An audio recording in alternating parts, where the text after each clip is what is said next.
perkembangan Kak Ruben sendiri sekarang udah menjadi presenter besar, host besar, maksudnya artis-artis juga, terus usaha-usahanya juga lumayan berjalan dengan lancar.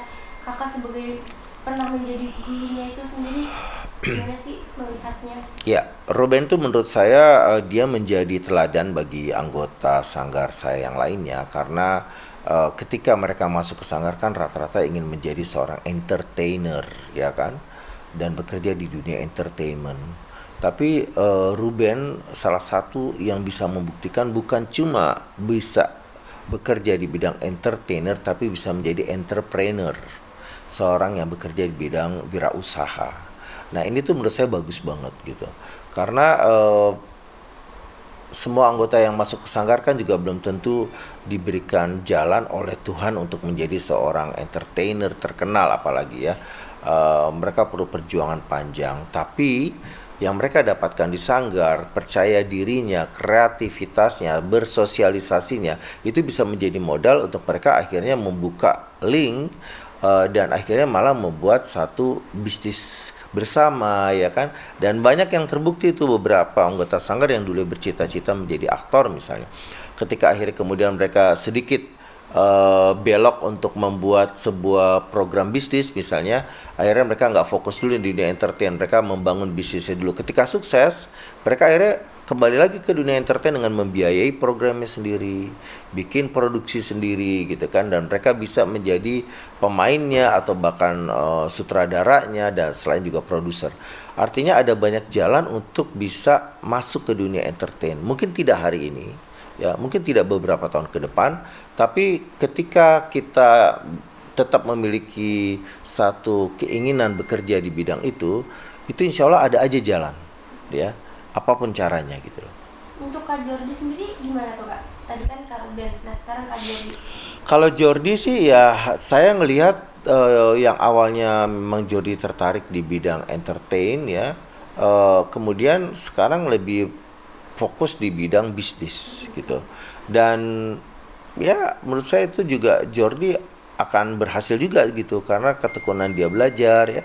Dan kalau suatu saat nanti kita mendengar Jordi membuat production house sendiri, memproduksi uh, film-filmnya sendiri, web series, sinetron atau apapun itu, ya menurut saya itu panggilan hati karena dari kecil memang dia memiliki kecintaan terhadap dunia entertain. Oke.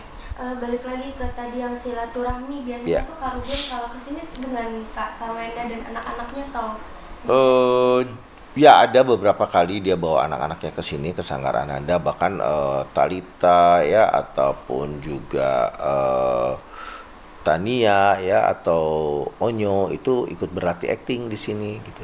Jadi ya itu biasa sih gitu.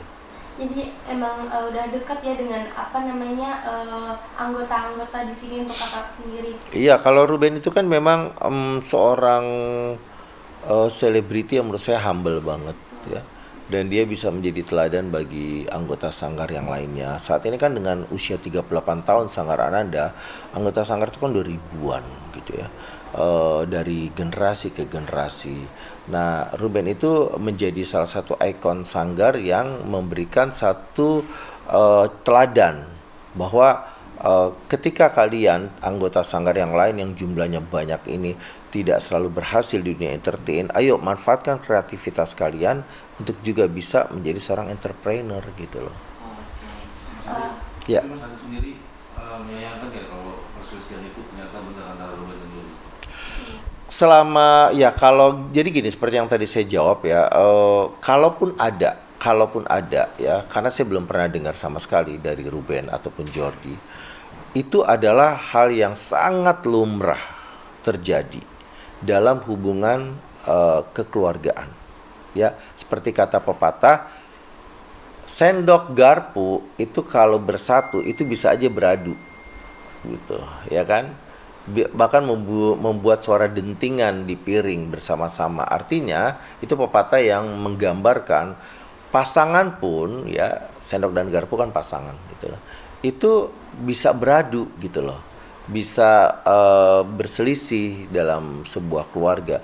Jadi itu amat sangat biasa. Tapi saya yakin karena ikatan kekeluargaan harusnya kalaupun ada itu tidak panjang, tidak berlama-lama gitu. Karena ada yang lebih penting dari apakah itu perselisihan yang terkait dengan urusan bisnis ya, urusan uang dan lain sebagainya. Ada yang lebih penting dari semua itu adalah tali kekeluargaan gitu loh. Ya, itu persaudaraan jauh lebih bernilai daripada harta, daripada bisnis ya, daripada hal-hal yang semuanya masih bentuknya keduniawian. Jadi lebih utamakan persaudaraan. Katanya juga Kak Ruben itu sempat kecewa dengan perilaku tintanya Kak Jordi gitu. Terus apa ya, karena masalah yang brand-brand bensu gitu Kak. Iya, kalau itu sih saya nggak pernah dengar ya. Artinya yang terkait dengan urusan bisnis di antara keduanya saya nggak pernah dengar gitu. Cuma ya dua-duanya menurut saya selama ini saling mendukung ya.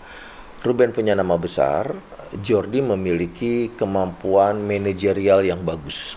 Artinya kalau mereka bersinergi itu akan menjadi sebuah kekuatan yang luar biasa.